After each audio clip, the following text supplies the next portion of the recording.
A big and warm hello po sa ating mga kayeyay, katropa at ka-59.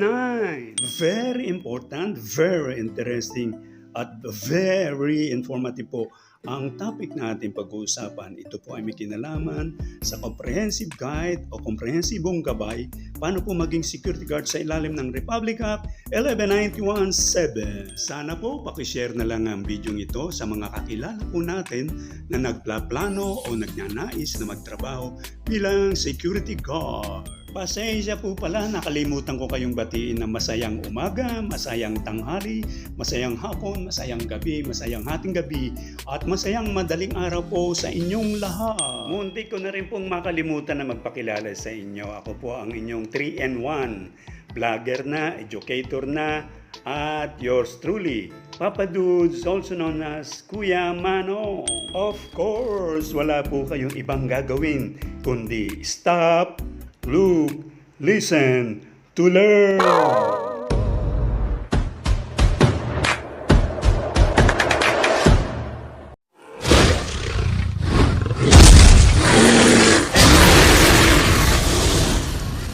Okidoki, kung sakaling ngayon o bago nyo palang nasusubaybayan ang aking channel, baka pwede naman, sana po paki-click ang subscribe button at notification bell na nasa ilalim ng bidyong ito para masundan nyo po ang mga bago at fresh vlogs na aking i-upload. Maraming salamat po. A few inches later. Introduction. Panimula. Republic Act 11917, also known as the Private Security Services Industry Act, significantly revamped the regulations governing the private security sector in the Philippines. This act replaced RA 5487, the previous law regulating private security agencies. Ang Republic Act 11917, nakilala rin bilang Private Security Services Industry Act, ay makabuluhang binago ang mga regulasyong namamahala sa pribadong sektor ng seguridad sa Pilipinas. Pinalitan ng batas na ito ang Republic Act 5487, ang dating batas na kumukontrol sa mga pribadong ahensya ng seguridad. This guide will delve into the specific requirements for becoming a security guard as outlined in RA 11917, providing a detailed understanding of the process. Ang gabay na ito ay susuriin ang partikular na mga kinakailangan para maging isang security guard na nakasaad sa RA 11917 at magbibigay ng detalyadong pag-unawa sa proseso. Basic requirements for security guard eligibility. Pangunahing kinakailangan para sa pagiging karapat-dapat na security guard. Before applying for a license, aspiring security guards must meet the following basic requirements. Bago mag-apply para sa isang lisensya, ang mga naghahangad na maging security guard ay dapat matugunan ang sumusunod na pangunahing kinakailangan. Basic requirements. Number 1. Citizenship. Applicants must be Filipino citizens. Number 2. Age. Applicants must be at least 18 years old but not older than 50 years old. Number 3. Educational attainment. Applicants must have completed at least high school education. Number 4. Physical and mental fitness. Applicants must be physically and mentally fit. This includes passing a neuropsychiatric test and a drug test administered by the Philippine National Police or PNP. Number 5. Clean record. Applicants must have no criminal record, especially crimes involving moral turpitude. Pangunahing kinakailangan. Panguna, pagkamamamayan. Ang mga aplikante ay dapat mamamayang Pilipino. Pangalawa, edad. Ang mga aplikante ay dapat na hindi bababa sa 18 taong gulang, ngunit hindi masihigit sa 50 taong gulang. Pangatlo, edukasyong nakamit. Ang mga aplikante ay dapat nakatapos ng hindi bababa ng edukasyon sa mataas na paaralan. Pang-apat, kaangkopang pisikal at kaisipan. Ang mga aplikante ay dapat na may angkop na pangangatawan at kaisipan. Kasama dito ang pagpasa ng neuropsychiatric test at drug test na pinangangasiwaan ng Philippine National Police o PNP. Panglima, malinis na talaan. Ang mga aplikante ay dapat walang criminal record, lalo na ang mga krimeng may kinalaman sa moral turpitude. Obtaining a security guard license. The key to legality. Pagkuha ng lisensya ng security guard, ang susi sa legalidad. To work legally as a security guard, obtaining a license to exercise security profession, or LISP from the PNP is mandatory. This license signifies that the individual meets the required qualifications and is authorized to perform security duties. The process involves the following steps. Upang magtrabaho ng legal bilang isang security guard, ang pagkuha ng license to exercise security profession or LEPS mula sa PNP ay obligado. Ang lisensyang ito ay nagpapahiwatig na ang individual ay nakakatugon sa mga kinakailangang kwalifikasyon at autorisadong gumanap ng mga tungkulin sa seguridad. Ang proseso ay kinabibilangan ng mga sumusunod na hakbang. Number 1. Application. Applicants must submit a completed application form to the PNP Supervisory Office for Security and Investigation Agencies or SOSIA along with the required documents and fees. Pang-una, aplikasyon. Ang mga aplikante ay dapat magsumite ng isang kumpletong form ng application sa PNP Supervisory Office for Security and Investigation Agencies o SOSIA, kasama ang mga kinakailangang dokumento at bayad.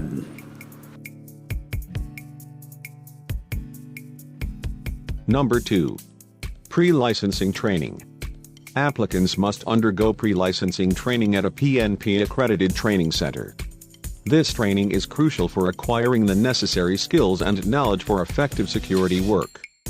It typically covers topics such as public relations, basic security procedures, first aid, and firearm safety, if applicable. Pangalawa, pagsasanay bago ang paglilisensya. Ang mga aplikante ay dapat sumailalim sa pagsasanay bago ang paglilisensya sa isang PNP-accredited training center. Ang pagsasanay na ito ay mahalaga para sa pagkuha ng mga kinakailangang kasanayan at kaalaman para sa epektibong gawaing pansiguridad. Karaniwang sinasaklaw nito ang mga paksa tulad ng relasyong pampubliko, mga pangunahing pamamaraan ng seguridad, pangunang lunas, at kaligtasan sa baril kung naaangkop. Number 3. Examination. Applicants must pass a general knowledge examination administered by the PNP. This test assesses their understanding of security-related laws, regulations, and practices. Pangatlo, eksaminasyon. Ang mga aplikante ay dapat pumasa sa isang pangkalahatang kaalaman na pagsusulit na pinangangasiwaan ng PNP. Dito tinatasa ng pagsubok ang kanilang pag-unawa sa mga kaugnay na batas sa seguridad, regulasyon at kasanayan. Number 4. Background investigation. The PNP conducts a thorough background investigation to verify the applicant's qualifications and criminal history. Pang-apat, background na investigasyon. Ang PNP ay nagsasagawa ng masusing background na pagsisiyasat para mapatunayan ang kwalifikasyon ng aplikante at kriminal na kasaysayan. Number 5. Drug test. Applicants must undergo a drug test and submit the results to the PNP SOSIA. Pang-lima, drug test. Dapat sumailalim sa drug test ang mga aplikante at isumiti ang resulta sa PNP SOSIA. Number 6. Interview. Applicants may be required to attend an interview at the SOSIA office. Pang-anim, panayam. Maaaring kailanganin ang mga aplikante na dumalo sa isang panayam sa opisina ng SOSIA. Number 7. License issuance. If approved, the applicant will receive their security guard license. The license is valid for 3 years and must be renewed by completing retraining and meeting the same requirements as the initial application. Pang-pito, pag-issue ng lisensya. Kung maaprubahan, matatanggap ng aplikante ang kanilang lisensya ng security guard. Ang lisensya ay may bisa sa loob ng 3 taon at dapat ma-renew sa pamamagitan ng pagkumpleto ng muling pagsasanay at nakakatugon sa parehong mga kinakailangan tulad ng paunang aplikasyon. Additional requirements and considerations. Mga karagdagang kinakailangan at mga konsiderasyon. Number 1. Clearances. Applicants must obtain various clearances, including barangay clearance or police clearance, NBI or National Bureau of Investigation clearance, medical certificate from an accredited clinic or hospital, educational attainment certificates example, high school diploma. Pang-una, mga clearance. Ang mga aplikante ay dapat kumuha ng iba't ibang clearance, kasama ang barangay clearance o police clearance, NBI o National Bureau of Investigation clearance, medical certificate mula sa isang akreditadong klinika o ospital, mga certificate ng pagkamit ng edukasyon, halimbawa, diploma sa high school. Number 2. Security Guard Badge. All security personnel must wear a PNP-issued badge and affiliation patch on their uniform. Failure to do so may result in violation of SOSIA Resolution Number 2016-001.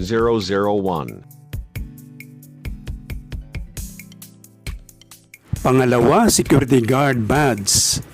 Lahat ng security personnel ay dapat magsuot ng naisyong PNP badge at affiliation patch sa kanilang uniforme. Ang pagbigong gawin ito ay maaaring magresulta sa paglabag sa SOSIA Resolution Number 2016-001.